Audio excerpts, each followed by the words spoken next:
Good morning, HTG members. Welcome to the Q2 2012 HTG All presentation. We appreciate you coming in. We know we have some people coming in a little bit later from breakfast, but certainly thank you for being here for us to get started. It's great to see the red shirts in the audience. A little bit brighter than I thought. Not exactly the red we want to see on our service leadership reports, but as you can appreciate, we had a lot of debate about what color to go with. You know, there was the theme of do we want to go with black and get into the black, or what do we do around red? And it was a tough negotiation, but Arlen convinced us after going through all of his back issues of Vogue and GQ that red is the new black. So we're glad to have everybody in the colors in here today. Today's an exciting day. It's a celebration. You're going to see change discussed and talked about, because for all of us to change, whether it's our shirt colors, whether it's the profitability of our business, whether it's some of our own individual habits, understanding and managing change is key. So the journey today that we'll be on, that I'll talk about with Arlen and a number of members, is a change from the past. You're not going to see as many PowerPoint slides as you saw in the past, but more importantly, messaging from the hearts of the members and other people that help make HTG key. Before I begin, I have a few individuals and groups that I want to thank. I'm going to do this quickly, so if you hold your applause, we'll have people stand and then we'll recognize them together. The first group I'd like to have stand would be our advisory council. And I want to thank them for their hard work. There are many meetings, their advice between meetings. I want to move on and ask the facilitators at the same time. Please stand, and the advisory council can keep standing. So where are our facilitators? These guys work extremely hard to help you have solid meetings. We appreciate their effort. Let's have the assistant facilitators stand. If you're an assistant facilitator who helps them out. We'd now like to have the speakers and the panelists from yesterday stand. I'd like everybody to keep standing. So if you were a speaker, a panelist involved in the sessions yesterday, one of the things we want to do is show the number of people it takes to help make this a success. Continuing on, I want to recognize Varvid for their help. If you don't know, this session and some of the sessions yesterday on the spouse track were live streamed. Mike Simmel, Larry Little, Cisco, Lisa Jenkins, who helped sponsor the leadership track and the other workshops we have. So collectively, that's our group we'd like to say special thanks to.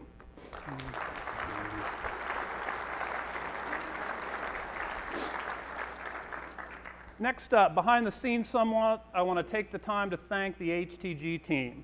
You know, starting next week, we will start planning for Orlando. And in between that, we will plan for 26 individual meetings and other activities in between. So there's a lot of the event side that goes on. Again, if you hold your applause, I'm going to go through this list and give you a chance to recognize and celebrate their involvement. I know Christy Sacco leads this group and is in the back, does a fantastic job. Ken Shetler helping us with the sponsors. We really have our programming and events team with Lori Weisenborn. Jessa Erickson does a great job on our newsletters. Lori Sorensen, Arlen's daughter, is back from China and helping us out at this event. Sue Sorensen, who you also graciously pay your dues to. We appreciate that. Don't get on her bad side. Ben Scow, Rachel Scow have been with us literally for years. We've seen them grow up from teenagers, and they're back again helping us. They do an amazing job. I'd also like to recognize Brad Descent. And Brad, where are you? I saw you right here. And is Hardin Byers here? Hardin Byers, I don't see a hand. Hardin and Brad are working on the HTG Online program, both from the programmatic side and from the content side. So they'll be in the booth this evening, and the tech fair can answer those kinds of questions. And last, and certainly not least, I want to thank all of you for being here. Let's start off the day with some celebration. Put your hands together. Give yourself some applause.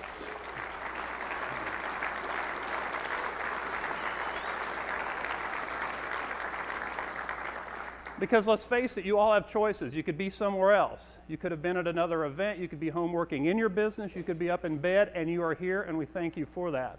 So let's talk a little bit about the journey we want to go on today. I'm going to visit a little bit about the people, programs, and progress that we've been working on since last meeting and going forward. I'm going to bring 4 members up on stage and have a conversation with them about some of their successes and some of their challenges.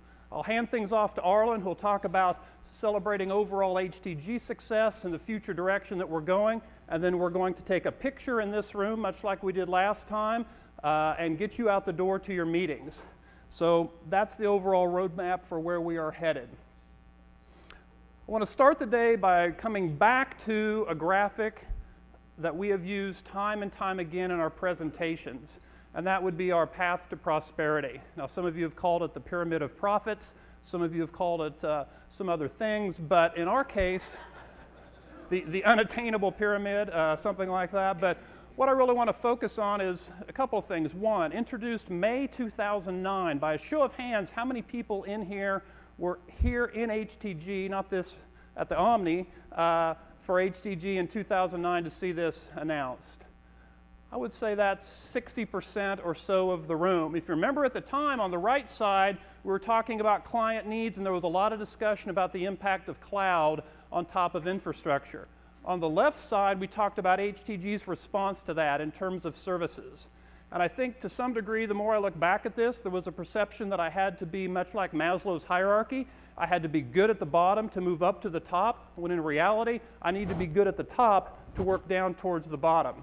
So what I want to talk about just briefly here is how HTG helps you grow people. Really, the focus today is all things people. People, leadership, relationships, and culture. So I've really updated this to the types of things we're doing today with a focus on people in HTG. I picked just a couple of these. We had over 100 people, 100 leaders in the leadership forum on Monday. Great turnout, great content, getting some very solid feedback. I'd move down to the life work emphasis. I get more and more comments, and it's more and more of a challenge. I'll talk about a little bit on the recruiting side of how we balance that in terms of travel to meetings and such, but I get a lot of people saying thank you for bringing that to our attention, that I was really out of balance. And then I'd mention as well the HTG Online. And with HTG Online, we have an opportunity to provide a non-travel experience to members of your organization and potentially new HTG members so that they can learn more, lead more, grow more, develop your bench as we give you the opportunity to grow leaders in your organization. So let's talk about some of the performance that these people, you, drove over the last 6 months since we saw you. These numbers come from aggregate roll-ups from service leadership. Arlen and I receive a quarterly management report from them, and people are all generally interested in the numbers. So total employees across all HTG is currently just over 4,400, and that's up 6.5%. It's the same population of 260 companies today that we look back the numbers over the past 4 quarters. So this accounts for changes within the organization, just as your books account for changes in your group. If we divide that out, we're right at 17 employees per company on average. That number was below 15 less than 18 months ago, so we're continuing to see growth. Another area we see on the revenue, again, these are quarterly numbers, so if I take that times 4, we're about an $800 million organization. That number is just down slightly, which also means that the average revenue per member just down slightly, but again, taking that number times 4 puts the average HTG member right at $3 million in revenue per year. We'll revisit that $3 million number in a slide here in just a minute. We also took a look at the revenue split. We're up to 56.7% of revenue coming from services. 6 months ago, that was 52.4%. So that's a big jump comparatively in 6 months. Talk a little bit about, that's really the top line slide. This would really be the bottom line slide. So again, aggregate EBITDA just collectively across those same 260 members.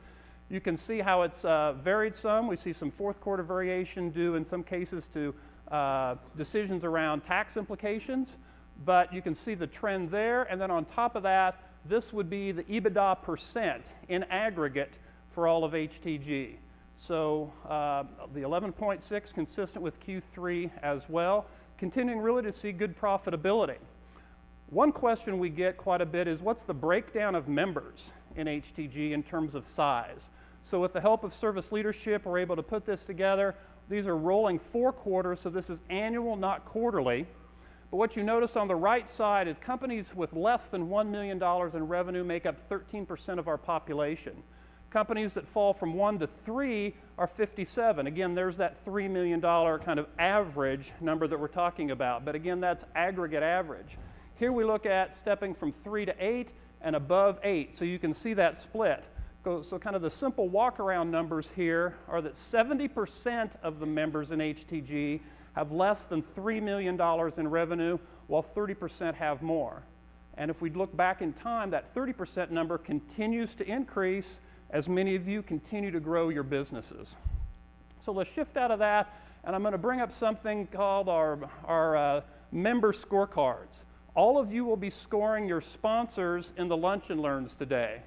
In terms of where HTG is going with scorecards, for the last 18 months, we have been using a scorecard like this somewhat randomly, let's say, in the groups. We have some groups that do this regularly, some that don't.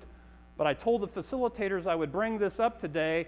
They have more information on the scorecards. The simple story is we're measuring you now on 13 metrics per quarter. So think of it as having 13 possible points to score per quarter.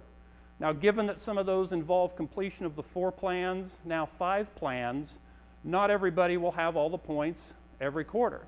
If you don't do service leadership, if you don't show up, we've added goal setting to that. If your goals are not achieved, you won't get a point for achieving goals. This gives us a great deal of visibility as we roll these up to see where do we need to allocate resources to help members succeed in these areas. Your facilitator will have a perspective across the entire group and how it relates to other groups. So we can certainly talk more about this, but ask your facilitators for some more details. The information is on the SharePoint side in the public section. You're going to see both a scorecarding and member improvement plan opportunity. So let's talk a little bit about how do we get more people like you in the seats so that we can continue to grow.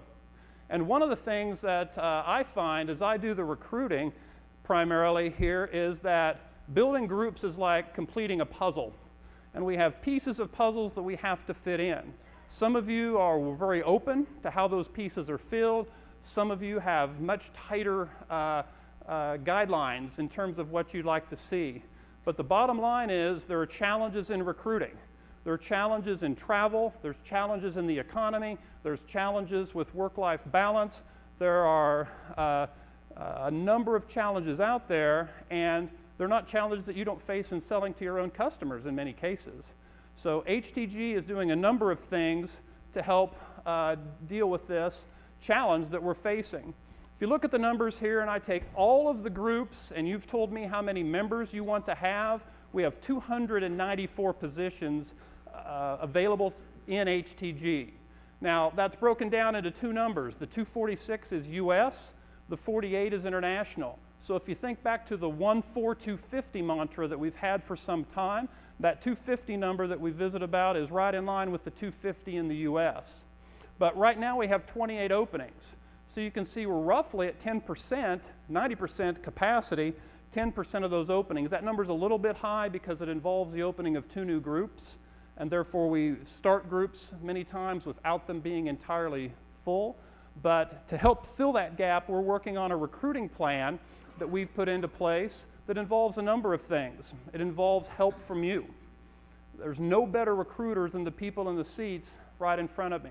You guys do a great job of providing referrals, but we're taking that a step further. We're working with a number of vendors who have partner programs who can help direct people to HTG. We've already started and done a number of mailings with ConnectWise. Microsoft is doing mailings for us. We've worked with Intel and going to continue to do that. In 1 hour in this room, we'll have all the vendors and we'll be talking to them about how they can help us with recruiting. So I know some of you have no openings, some of you have 3 openings in your group. We're working hard to fill that. I'd be glad to hear your ideas. We need to keep the conversations going in a way that helps us go deeper, because that's what helps us build leaders. We feel like we do a very solid job with the people in this room, but it's just the tip of your company's pyramid. We've got a lot of people organizationally that we want to be able to help and grow, and to be able to do that, there are a couple of initiatives we're going to announce. In August and September, and these have the dates in the handout on your chair, we're going to be conducting a sales management summit and a service management summit for not the principals, but what in many cases might be the number 2 or number 3 person in your organization who has that responsibility. We want to grow capacity within your organization. We want them to be able to come and gain content, and in some cases, even more importantly, build relationships with other people that they can turn to help your business and the businesses of other people involved. So we'll be talking more about those. Look for communication. They're both going to be, as Garrett Brucker would say, in the garden spot, and that would be in Harlan, Iowa. So you'll have a chance to send them and get them to experience the farm. Secondly, the online groups. I mentioned that a little bit earlier. We'll talk more about that, but you can learn more simply at thepeergroups.com/online opportunity. Those are going to spin up in June, moving rapidly into July. Going to be 2 tracks for that. People in HTG companies that are looking for leadership development. The second track would be the smaller businesses that aren't in HTG, more of an owner track for small businesses in the direction that they're going. So as I wrap up my part of the presentation, before I have my more than capable team coming up to visit with me in more detail, I put this picture up because to me it shows what HTG is about. People having good times, building relationships, a group that's behind their leader, and along with that, I think though that what that builds from a business standpoint, really whatever lens you look at this through, whatever group you may have, is interesting because I've been recently at 2 events over the last 2 years where Keith Ferrazzi, who wrote the book Never Eat Alone, also wrote the book Who's Got Your Back, studied 1,300 peer groups, like an HTG, like a Vistage, like a variety of those groups, and there was really one common denominator that he said, and that is when all is said and done in those groups, the key factor is whether people in those groups are willing to reach out and ask, how do I help? They can provide all kinds of advice in a QBR. They can share all kinds of information that they want. But the groups at the top of the pyramid are those that ask, how do I help? And I would encourage you to see how many times you or your group is asking that in the meetings that you have to really reach out and help another member, help another company perform. So with that, I'd like to ask Jameson West, Robert Chiaffi, Tony Schaefer, and Zon Bonner to come on stage.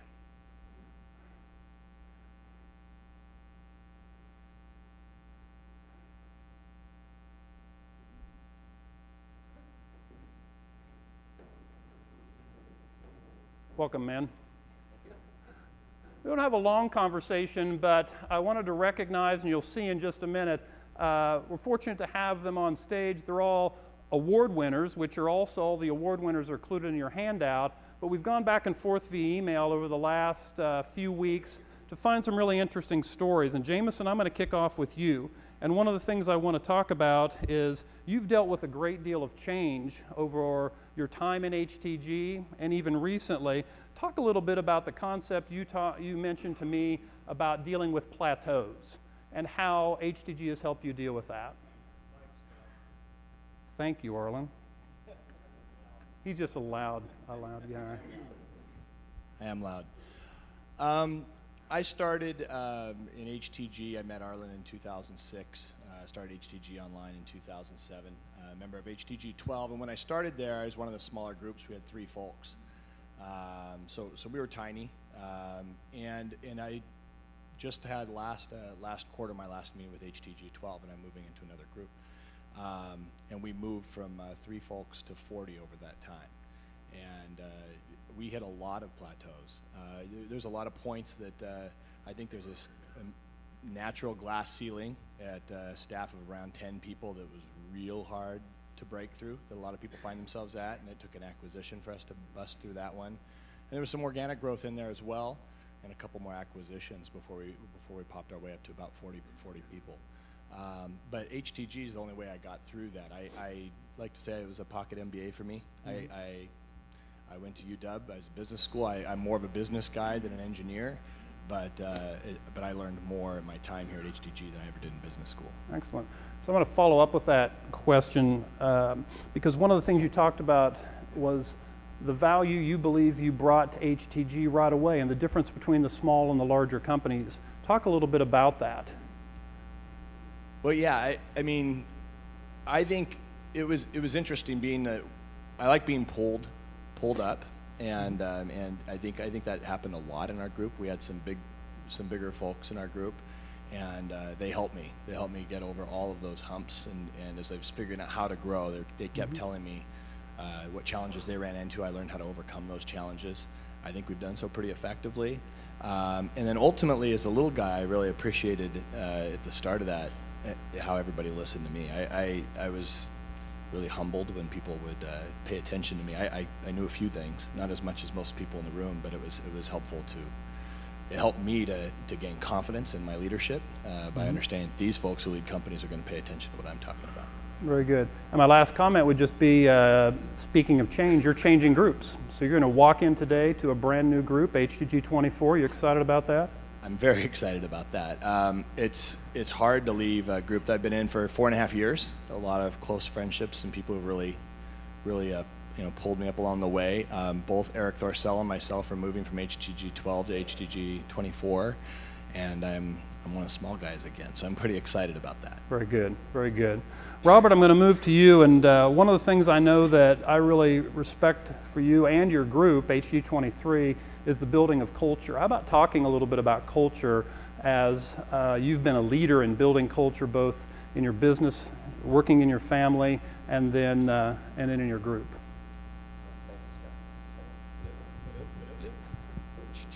Test. Don't have enough hands.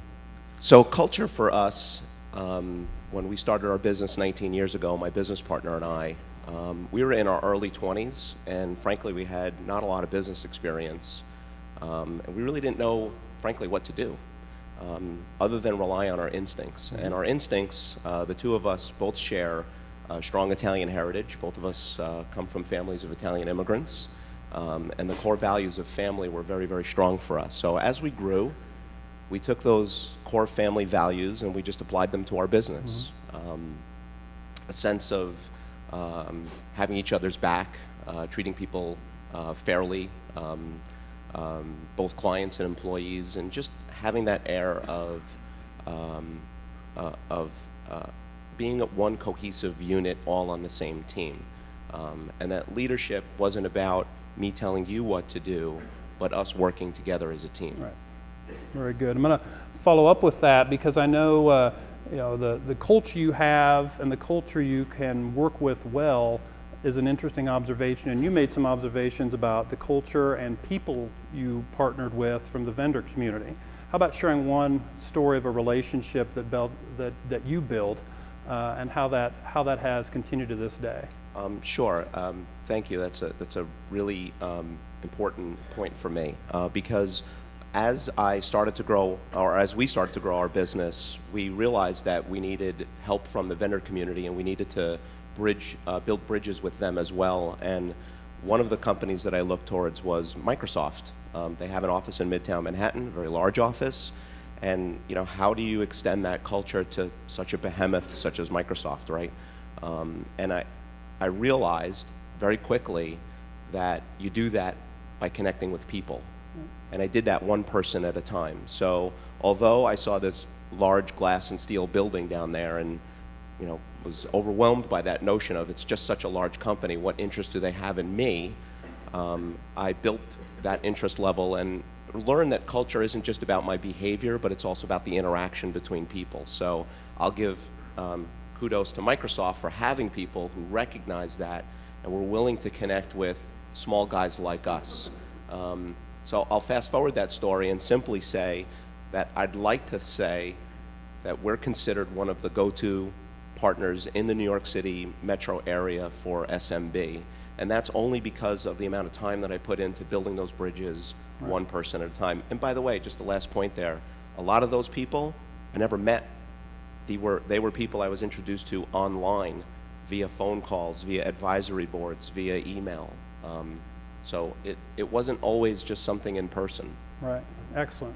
Robert, appreciate that. I'm going to move next to Tony Schaefer, and I'm going to segue this in a unique way for you, Tony, and that is, Robert, you mentioned that one of the key resources that you'd found in HTG was the Go-Giver book. Yes. And I just want to show you what a Go-Giver Tony is.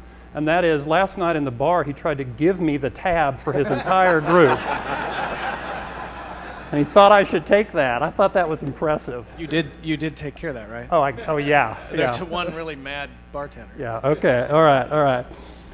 So Tony, we'll talk about, let people know that you're one of the award winners for service leadership, which is the insert in the handout that you have. I know you're a detailed numbers accountability person from a number of our interactions. Talk a little bit about the power of knowledge and the changes you've made in your organization to have better access to information to run your business. Our business, we're out of Indianapolis, our business is 17 years old, and one of the things as we've grown over the years it's really frustrated me is trying to understand what's going on in real time in our business. You know, as we learned through HTG and watching some of the folks in our group and what they'd done, we really tried to change how we went about strategic planning. And when we do strategic planning each year, we try to come up with a theme that talks about where's our focus this year, what do we want to do. And back in 2010, the strategic theme for us was better information faster. We all have access to lots of data, but trying to turn that data into information that we can actually use is a much tougher thing to do. So what we did was we spent the whole year driving reports and metrics and trying to take the information that we had at hand to use that in a way that would materially impact our ability to respond to our business. Because I got tired of looking at the financials at the end of the month or the end of the quarter and then trying to do something about it. Well, you're looking in the rear view mirror at that point. So our COO, one of his favorite questions, and it's really effective and it drives us crazy at the same time, but one of his favorite questions is, how do you know? He'll look at either prospects or he'll look at our employees or look at me and say, that's really interesting, Tony, or whomever. How do you know that's true? And you know, that really, that's another version of why, right? But it really helps us. He holds us accountable to asking the question, do you know, how do you know what you want to do is important, and how do you know that your actions will have the intended result? So from our perspective, I can tell you now, one of the things that we've done in our business is that year of better information faster. Every morning, 3 a.m. to my iPad, my iPhone, I have a daily P&L that tells me exactly what went on yesterday in our business. I know what the technicians did. I know what our profitability is. I know what our progress is towards the waterline or the break-even point, not for that month, but for that last day. And throughout the month, we build that, and now we can actually make fundamental change within the month as opposed to looking in the rearview mirror. Excellent. So let's wrap up with a question. I mean, you're a young guy, but you said you've been in business 17 years, but there's still an exit. There's still a legacy to be left. As we look forward, how is this going to pay off in terms of what you see eventually when you leave the business? You know, as you learn from a month-to-month perspective what levers to pull within the month, it's really fun to learn that, but the real value is a long-term impact. It creates more value in the business because we're reacting faster, and ultimately it drives more revenue, more profit, puts more money in the pockets of the owners or maybe even the employees. And the big goal is it's a much larger, more broad scope legacy. It's a much better approach. Outstanding, thank you. And I'm going to pass this down to Zon. I want to welcome Zon. Some of you feel like you're on an island dealing with your business. Zon's in Australia. That's an island. Zon's in Australia. It's a big island. It's a big island. Zon runs HTG essentially in Australia for us. He's been an amazing individual that I've enjoyed getting to know, helped start the first group, the second group. I go to Australia next month to start the third group, and it's a great community of partners. We want to invite Zon over. As I'll share later, Zon's been named the HTG Facilitator of the Year. And Zon, I've got a couple of questions for you. And you've been in a situation of obviously growth around HTG, but you've also faced some challenges in your own business with some personal, some legacy related dealings with partners and families. Would you please talk to us a little bit about that, of how you've dealt with that, and how HTG helped you? So when we got into HTG, it was 2010, and a good friend of mine, who many of you probably know, Tim Brewer, he's probably the most famous Australian in the IT community. It's kind of like the Steve Irwin of IT. He said to me, you should join HTG's on. I said, what's HTG? He said, oh, it's the best thing. You got to know this guy, Arlen. He's awesome. He knows everything. You should join. He's the guy. I said, okay, cool. So then I joined, and Tim said, I'm not joining. I said, oh, I feel like I've just been suckered. And so when we started on that journey, for us it was a very tumultuous time. My business partner and I, we both got 2 kids under the age of 7. We both got a boy and a girl. Our wives were kind of the same age, and his wife got diagnosed with skin cancer. And then within the space of kind of 3 months, she passed away. And all of this was in the midst of us trying to build a business. We had some discussions going on with other businesses. And in the middle of that, one of the things that we look to is the planning and the legacy aspects within HTG. And for us, it was something that Arlen talks about all the time, and we all think about it. We had key man insurance, we had buy-sells, we had shareholders agreements, we had processes, we had other people coming up in the business. What we hadn't thought about enough was our family. And that's the message, I think, for us, that HTG really helps you focus on, is everyone in the room meets together today about them, but sometimes it's not always about you. It's not about your group, it's about your family. So Zon, I'm going to ask you a question that I didn't ask you before, but as someone who has just done an outstanding job from the facilitation standpoint, when you come and look at the groups in Australia and the groups in the US, what differences do you see, if any, or do you notice that the similarities are really are very strong? We have this term in Australia called mateship.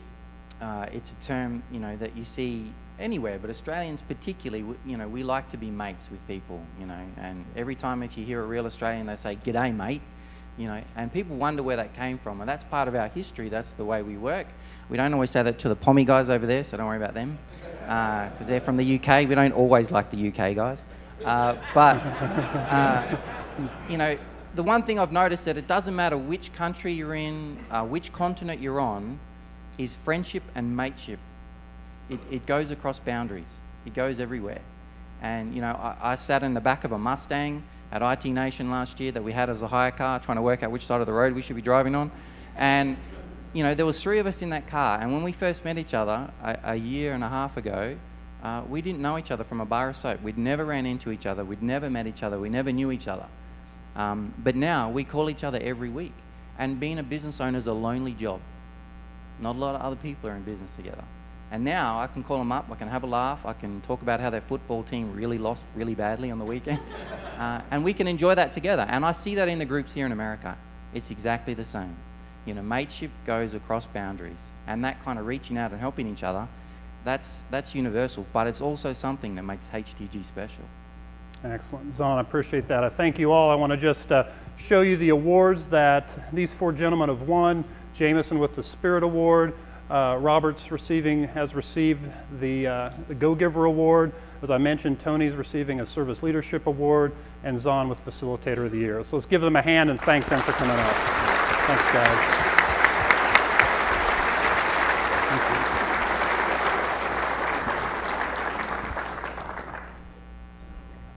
Just 2 other quick comments about the facilitation side, and that is I want to also thank Eric Thorsell.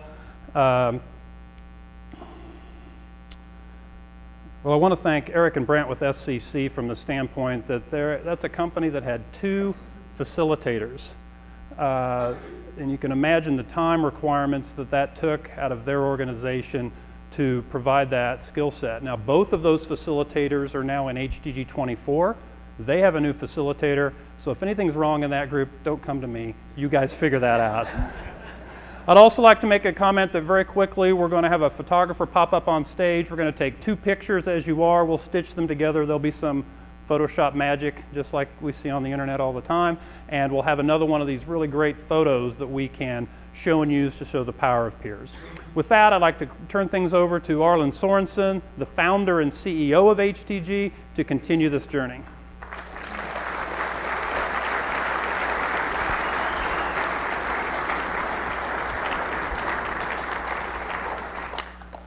Thank you, Scott. Talk about a guy that runs things with precision. I walk up here, the notes he gave me said, you got 25 minutes. It just clicked over. It was 25:02 when I got up here. So Scott does an awesome job, as does the entire HTG team, and it is a privilege to be able to work with them every day. I gotta admit, I like sitting down there rather than being up here, so expect your time to expand next year, Scott. We have got a lot of things we want to talk about as we go through the second half of this. We're really focusing on celebration today. One of the things that I'm guilty of, and I think most of you are as well, is that as entrepreneurs, we don't slow down long enough to really celebrate success. We get something done, we're kind of happy about that, but we already are on to the next thing. And today we wanted to take some time to really celebrate success. It hasn't always been a sea of red. Somebody was talking to me, Brian Coons was saying, I still remember Council Bluffs, HTG 1. There were 12 of us. There were no red shirts. We've come a long way together, and Zahn talked about the importance of those relationships. Today I want to talk with Brian Miller from UTG. Brian and the folks at CompuQuip are a great example of an increasing trend in HTG, and that is the trend of partnering together. So we didn't really design HTG as a way to do business development together, but it's happening. As we get the relationships like Zahn talked about, naturally we find ways to work together. And Brian, I'm going to ask you to come and talk about the experience you've had with the folks at CompuQuip and what partnering looks like in HTG. Sure. So we got to So we got to know the folks at CompuQuip through our relationship and partnership with ConnectWise. We were actually co-facilitating the Southeast Users Group with Eric and Bjorn. And through that relationship and through HTG meetings and through going to the ConnectWise conferences, we just began to realize we had a lot of similarities in our business, the way we looked at things. We also realized we had a lot of the same problems and same challenges. And so we just decided one day, we were having our management meeting, and our director of managed services, David Lipscomb, said, I would really like to just go down there and spend a few days with those guys. And I had one of my rare light bulb moments, and I said, well, why don't you do that? He says, you think they would mind? I said, of course not. So I picked up the phone and I called Eric and said, hey, we've got an idea. What do you think? And we had several members of our management team go down to Miami and spend 3 days with those guys. And then over a few months, they came up and saw us, and we learned a lot about each other. We learned a lot about the similar problems that we face, and we've been able to leverage that. So a best practice, and Scott mentioned that we're bringing out a sales and service management summit because we know that we need to drive deeper into organizations and help build leadership. But what better way to do that than to exchange knowledge between HTG companies by going on site and spending time in each other's business. And the key was you didn't go. That's right. You sent somebody else. Right. Far too often, okay? Far too often the people in these seats are going to all the meetings. We don't build leadership when we do all the stuff ourselves. We have to be willing to invest in other folks in our organization, to put them in those positions, to let them grow. So kudos to you guys for seeing the value of that. And one of the awards that we want to give you to recognize and celebrate that is the Excellence in Partnering Award. You've demonstrated what it means to partner well together across groups, okay? So we broke down the fear that, my goodness, my secret sauce is going to leak. And you worked well together to drive your organization. So thank you for that. Let's give these guys a hand.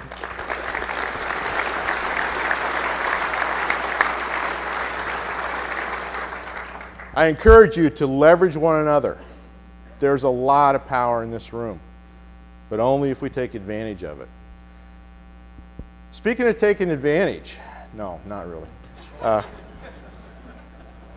Vendors are a big, big part of HTG, okay? If you haven't gotten the message yet, you need to know that. We partner with our vendors. And Eric is a great partner to HTG and the folks at Intel, along with all 50 of the partners that we work with. And tonight we're going to have an opportunity to spend 3 quality hours together in the vendor fair. At lunch today and tomorrow, they're going to be in your rooms. They are a great resource for us to leverage. One of the ways we try to drive that deep is through the vendor peer group that we've got. And 9 of our companies are part of that. And we torture them the same way we torture you. They have to do their plans, they have to do their QBRs, they do goals, they pay fines. It's a fun thing. And Ted runs that group for us from eFolder, but they are HTG members. They go through the same exact steps. And Eric, I'd like you to talk about the relationship that you feel you've built with HTG as an organization, the importance it's made in your life and for Intel, and kind of your perspective on what we're doing together. Thanks. Yeah, I know a lot of people out here, I think a lot of HTG. I think I'm part of the vendor peer group, so I feel for everyone that has their QBRs done and their goals that they have met and ones they haven't. Our vendor peer group are meeting next month, but it's been a good experience. I think from a professional perspective, Intel, and all the Intel people that are here, we all here to help you guys, but I think we've learned a lot, as far as the requirements everyone has. I think we've learned a lot more about data, but I think also on the personal side, we worked a lot with you guys, and I think knowing, kind of having that not only performance and leadership plan and knowing too, but the legacy plan, I think is the biggest thing you've said. And I think our vendor peer group, when you go through that legacy plan, you have to sit down and go, what am I leaving? What am I gonna be when I leave, right? And I think for us, as Intel, we're part of the body of HTG. That's what we try and do whenever we go and do lunch and learn, whenever in a vendor fair, and even more importantly, whenever we're out in the community with everyone, right? So we've got Mission Arlington we're doing, we've got stuff with Habitat we're doing in Joplin, and that's not just something as we participate at these summits and our quarterly meetings, that's great, but I think, to what you've built, HTG isn't just about being in one building, right? It's not just about being in one town or your local area, it's about being everywhere. And so I believe when I have my red shirt, I have it on today, but when I'm walking out, I'm trying to be HTG everywhere. So appreciate just being a part of this, being this vendor of the year or whatever it is. We always want to be that. So please make sure if you see an Intel person, stop us and say, hey, you can help me like this. Ask us how we can help. So thanks. So,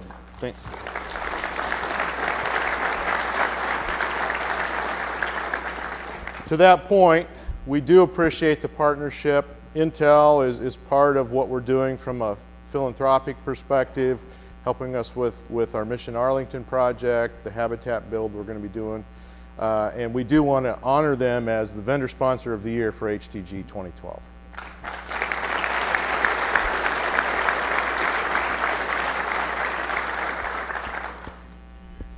It was a year ago that we announced a new part of HTG, Hands That Give. And we brought that to you along with the help of Xylacor, and Lester and I stood up here last year and talked about the vision behind Hands That Give, that we didn't want anyone to face natural disaster or personal crisis alone. We had no idea that within a few short weeks we would be responding to one of the biggest disasters that the center of the country had seen in some time.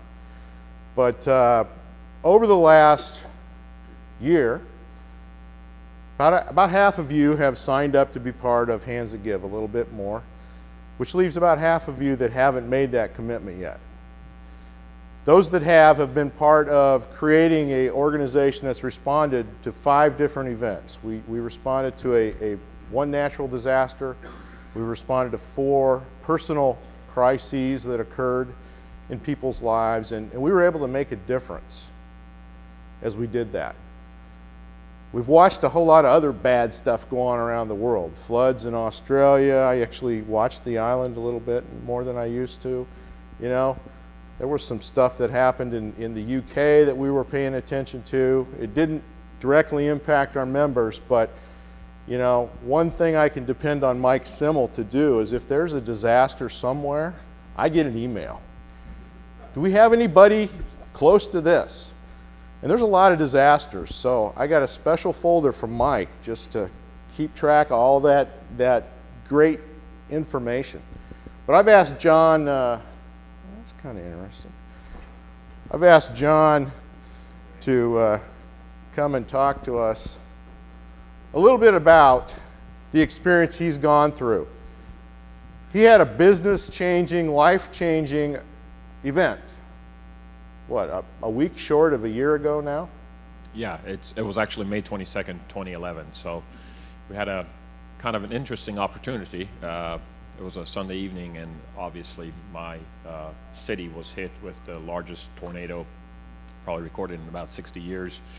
It completely devastated the city. It was about a mile wide, and the full track was 22 miles, but it cut the city just basically right down the middle. There was 8,000 structures lost, thousands of people injured. It went right down the center of the medical community, which means it hit the largest hospital in the area. It completely decimated the hospital. This hospital is 9 stories tall. It is 367 beds, and it has pylons going into the ground to bedrock 60 feet deep, and it actually moved the structure of the hospital 4 inches. So to say this was small by no means is the truth. It completely decimated the city. The real key is we are now almost a year later, and a lot has happened in the last year, a lot of good things. They say a disaster truly defines who your partners are, who your friends are, who your family is, and that actually is so true. Within 24 hours of the disaster, I had my buddies at HTG. Raise your hands, guys. These guys were absolutely phenomenal. They were actually at my doorstep with food, supplies, gloves, tools, etc. to help. We had hundreds of other volunteers from HTG, from some of the other accountability groups that we were members of. They're helping. And the real key was, since our vertical is medical, we had to make sure that we got all this information up as quickly as possible, because we had people's lives at stakes. This was not just about John. This was not about SNC Squared. This was about 350,000 patient records that needed to be accessed. People need their prescriptions. They've lost everything. So we made a huge difference. HTG was a big part of that. HTG's partners and everyone who assisted us were an absolute phenomenal to work with. So we were able to recover. We were able to get everyone back up in 72 hours, and that's just a testament to the character behind it. Today, there's 20% of the companies have not opened, and they probably didn't have a legacy plan. They probably didn't have a life plan, and I hate to say, they probably didn't even have a good business plan. So for those of us who have made it, for those 80% who have now opened today, it's a good thing to know. I want to just take 1 minute and thank everyone who actually has helped. I want to strongly encourage you guys to do something about Hands That Give. I'll be there at the evening session tonight, so stop by, visit with me. Let's talk about some things, and let's just really see how this can be beneficial to you guys. Thanks, John. You know, I got to go and be part of working with John and his team as they began to dig out from that. And dig out is the literal thing that had to happen. But to bring together a group of people that could come alongside and just provide support, and the HTG8 guys that were there, it was a great experience, the kind of thing that creates relationships like Zahn talked about, mateship for life. And you know, there's nothing more fulfilling than being able to give back. Tomorrow night we're going to go to Mission Arlington. Last year 50 of you went with us. This year over 100 are going with us. We're going to be participating in a work night with them again. But also, over the last few weeks, through the help of Intel, Microsoft, and HP, we've been working on a extreme technology makeover at Mission Arlington as well. So, Jeff Howard, I'm going to ask you to stand, and if you have any of your team here, our local member in Arlington, Networking Results, has been our hands and feet on the street and has implemented a brand new server infrastructure, thanks Jeff, with workstations and networking gear, and we've brought them 10 years forward, but we couldn't have done that had we not had partners that would come alongside us and help us make that happen. We're also going to be going to Joplin this summer, working with Habitat for Humanity to build some houses.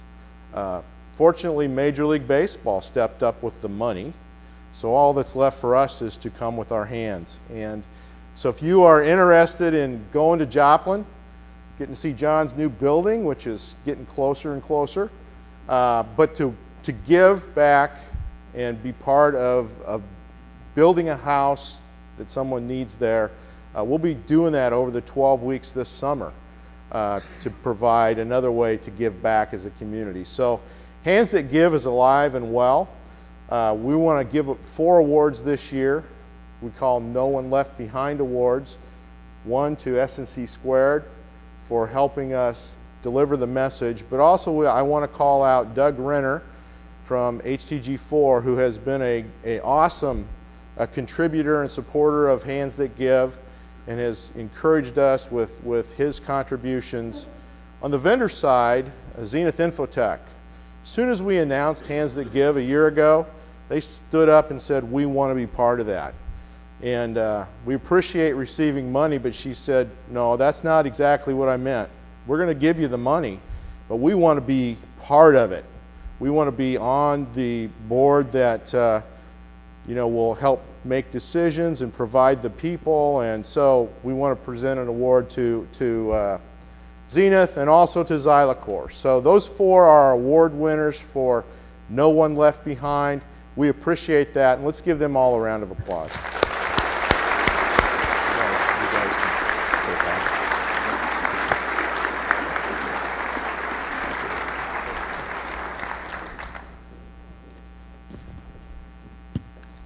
We have this ongoing discussion about whether or not we really need PowerPoint. Obviously, somebody thinks we don't. I don't know why I have this clicker. Bad habit. So as we round out the day today, this is the point where I'm supposed to tell you the future. Okay? This is where I get to prognosticate, and I want you to consider me like a weatherman, okay?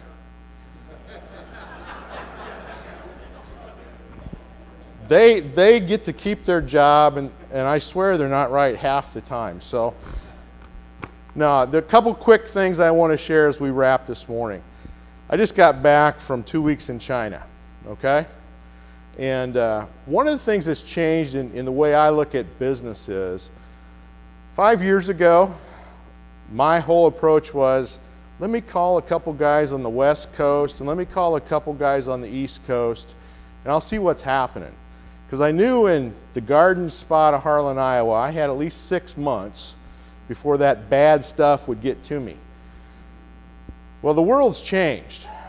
My graphic has a picture of the globe and says the world is not shrinking, because the world has already shrunk. And the thing that I now do is I listen to what's going on in Europe, and Raja is not giving me really good, exciting information. Things are tough. They're talking the R word in Europe, that we're back in recession. In China, headlines, growth of U.S. orders up 1%. That's not good news. For the last forever, it's always been double-digit, year-over-year expectations. They're using the R word in China, and they're blaming the U.S. But the economy, contrary to popular opinion, around the world is not robust. And I don't care who's telling us that it is, we need to be paying attention. So what I see in IT today is a frenzy around M&A and a lot of things that I saw in agriculture 20 years ago, right before the farm crisis hit. I don't want an HTG crisis. So I want you to remember that cash is always king. Hang on to it. Be wise in what you do. Take advantage of what it seems like pretty good times right now. Make all the money you can, but don't go spend it all. Because I think we're going to need it. Okay? I think we're going to have to address some of the bad stuff that hasn't really been fixed. And when the Band-Aids start to come off, we're going to have some issues in this country. So as much as I hope the UK is wrong, and we want to be like Australia, because being an island has got some real advantages on, we're going to have to deal with some issues. Okay? So part of leading your company well is to be ready for the challenges. HTG knows that leadership is our #1 issue amongst the red shirts in this room. We have to help build leadership in your organizations. You saw this slide. We've got 4,400 people that are part of this community back in your offices. We got to help you skill them up.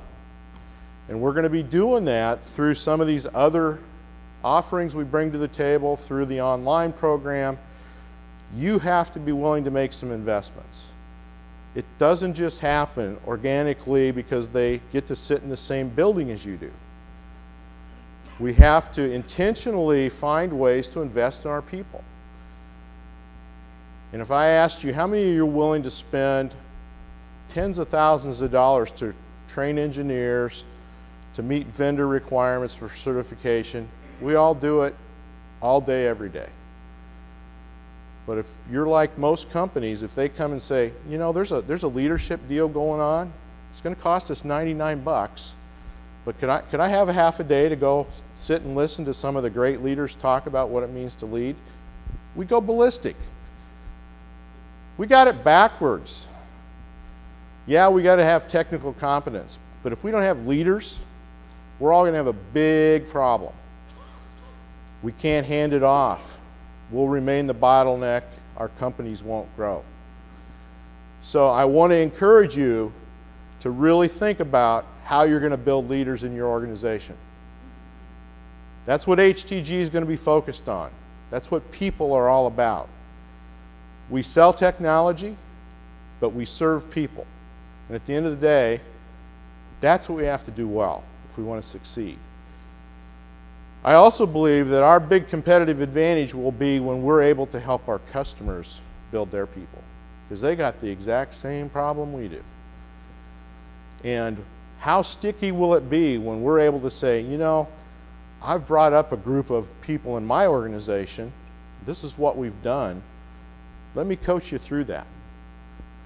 Here's some resources that we've used. We do that all day with Windows 8. You guys will be loading that up and saying, look at this, look at this. We need to be saying, come to my office and meet my people. I want to help you get where we are. We got to eat our own dog food when it comes to creating leaders. That's a lot of work, and it's scary because we don't really get that part as well. But that's what we're going to focus on in HTG, helping you get there. As we close out today, what I want to do is call up a few folks and present some awards that are near and dear to me. The first one is what we call the Leadership Award. Fits right at this point in the program. And I want to present that to a guy that has really stepped up and demonstrated what I'm talking about. He has taken over as a facilitator for us, and his approach to facilitation is, I wonder if I can find a job for everybody in my group to do and be part of this whole facilitation gig. So Raja, I want to ask you to come up. We want to present the 2012 Leadership Award to Raja from the UK for demonstrating to us what leadership development's all about. He does it within his own company, but he's doing it to his group right now. I don't know if you guys are aware of what's going on or not, but he said yes, and but I'll get them to do the work. So thank you, Raja. Appreciate it.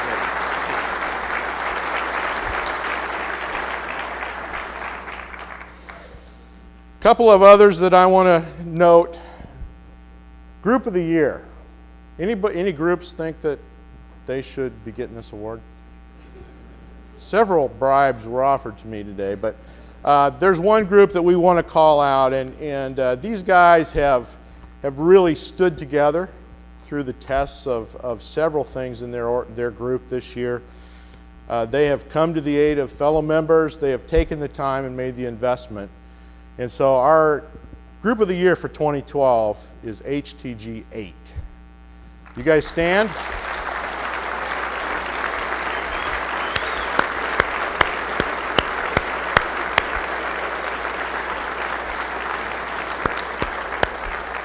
So Brent Morris has been the facilitator of that group. He's moved to a new group now, but those guys came alongside John. They've wrestled with some other things within their group. They've stood together as mates, and they've made a difference. And finally, as we wrap this morning, the Founders Award. Every year I present an award to somebody. And this happens. It takes a lot of people to make HTG work. We got a lot of good ones.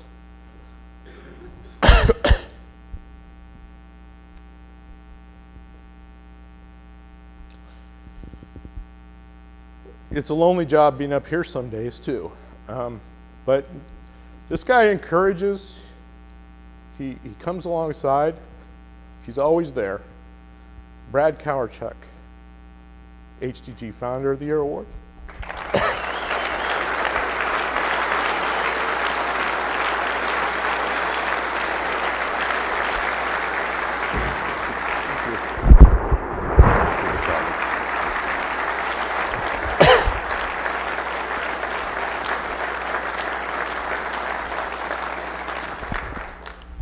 Okay, thank you for being here.